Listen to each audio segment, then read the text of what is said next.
গেটের সামনে আছি।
এভাবে আদৌ কি আপনারা বিচার পাবেন এবং একাধিক আর কি দাবি নিয়ে আপনারা আজকে সিজে করবেন? এই বিচার তো সিপিএম এর নয়, এই বিচার গোটা রাজ্যের মেয়েদের এবং রাজ্যের সাথে গোটা দেশের মেয়েদের এবং মানুষের।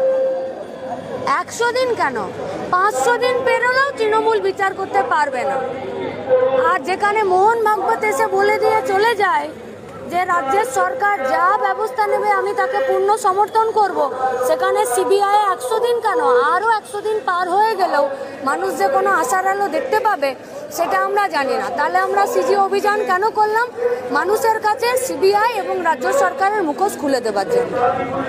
সিবিআই কোনোরকমই কোনো তথ্য বা যা কালেক্ট করছে, ইনভেস্টিগেশন যেভাবেই করছে, তা সাধারণ মানুষের সামনে কোনো তথ্য আনছে না এবং কোনো প্রেস কনফারেন্স করে সেটা জানাচ্ছে।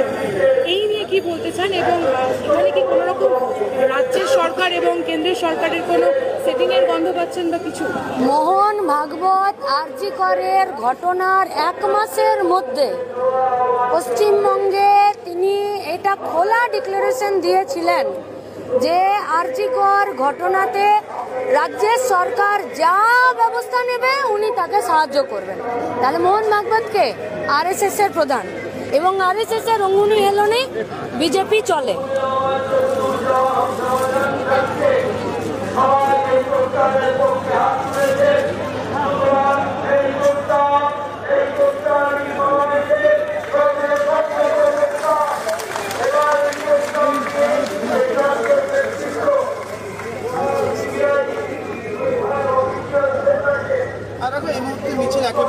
প্রশাসনিক দপ্তর যখন রাজনৈতিক উদ্দেশ্য প্রণোদিতভাবে চলে তখন এই ধরনেরই বিচার ব্যবস্থা দেখতে আমাদেরকে বাধ্য হয়।